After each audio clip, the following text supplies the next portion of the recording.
Voilà, donc dans ce cours de Mental Yoga, nous allons aussi apprendre plein de choses, dont notamment l'une des bases, l'essentiel de notre vie, la raison pour laquelle nous sommes ici au départ, c'est de pouvoir réaliser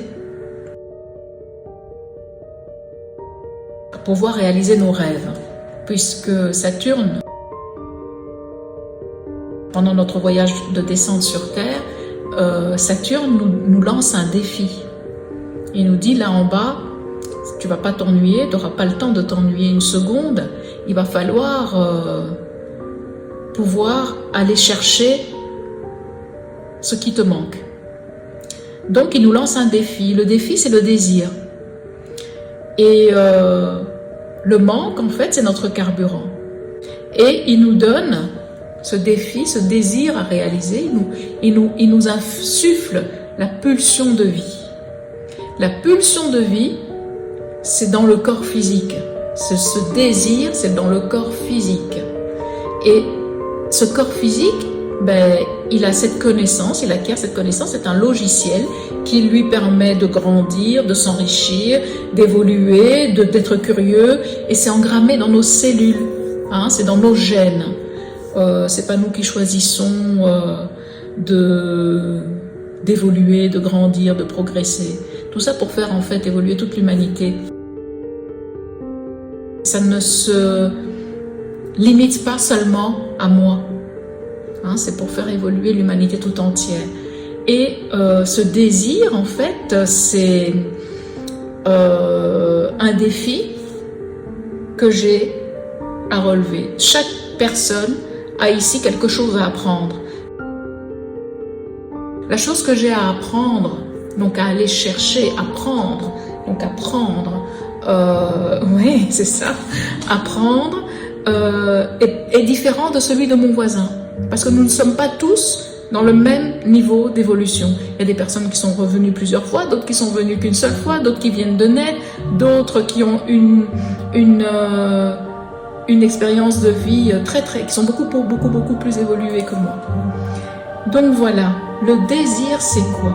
Si je veux réaliser mes rêves et que je ne sais pas ce que signifie désirer et que je ne sais pas comment est-ce qu'on réalise ses rêves,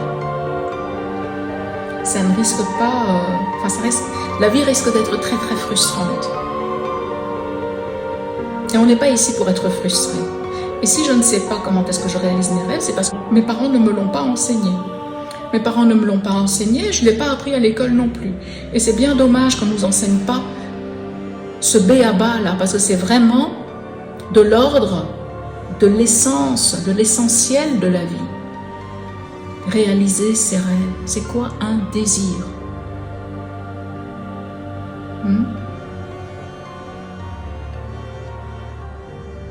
Et souvent, nous, on croit, c'est ce qu'on nous a appris, puisque nous vivons dans un monde capitaliste, tourné vers la matière.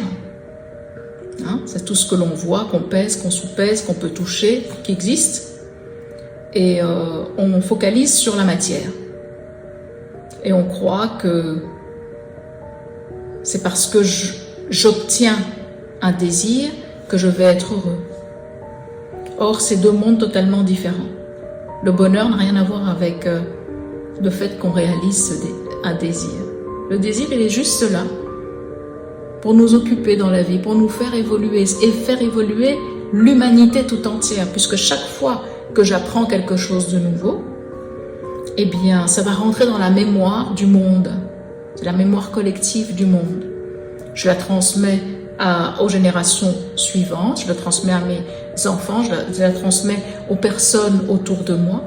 Et vous voyez que la culture, elle ne s'arrête jamais. Ça fait partie de la vie, la culture. Et on dit que la culture, l'agriculture et la nature qui fait partie donc de la vie, c'est exactement le même mot.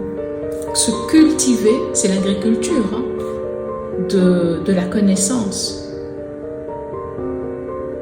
Donc nature, culture et agriculture, c'est exactement le même mot.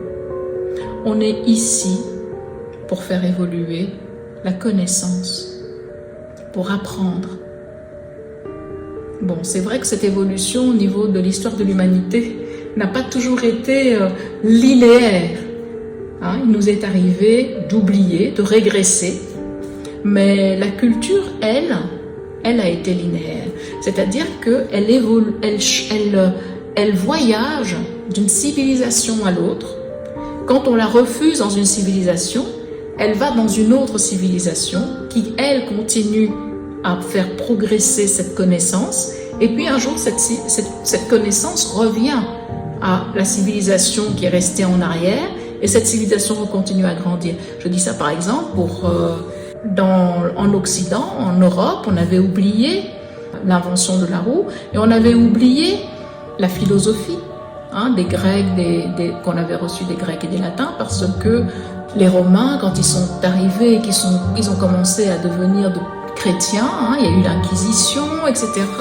Ils ont interdit certains auteurs, des grands philosophes, comme Platon, Socrate, etc. Tout ça avait été oublié en Europe, mais ça on s'en souvient plus au Moyen-Âge. Il n'y avait qu'un seul livre qui comptait, c'était la Bible. Donc on a traversé une période d'obscurantisme. Et cette connaissance des philosophes anciens, des Grecs, des Latins, etc., nous est revenue par les Arabes qui, eux, l'avaient conservé parce que le commerce fait que, comme on est en lien les uns avec les autres, on est en lien, eh bien le commerce fait que cette connaissance est partie de l'Occident vers l'Orient, notamment au travers des voyages d'Alexandre, qui ne partait pas tout seul. Alexandre le Grand, il partait, il emmenait avec lui tout son entourage de savants, d'astrophysiciens, de mathématiciens, qui emmenaient la culture avec eux. Et cette culture partait, et les Arabes l'ont conservée. Ici, en Occident, ça a été interdit. Et puis, à un moment donné, il y a eu l'invasion des Arabes par le sud, par l'Espagne, etc. Et il y a eu notamment un grand arabe qui s'appelait, je ne sais plus comment. Comment est-ce qu'il s'appelait? Averroès. Un arabe, enfin bref, je ne m'en souviens plus, qui nous a ramené, qui a ramené en Occident les grands philosophes. Donc à partir de là, le siècle des Lumières a pu se développer grâce au retour de la culture, du savoir, de la connaissance. Donc la connaissance ne connaît pas de frontières, elle voyage. Et là où on ne l'accepte pas, elle va ailleurs. Et puis elle revient un jour.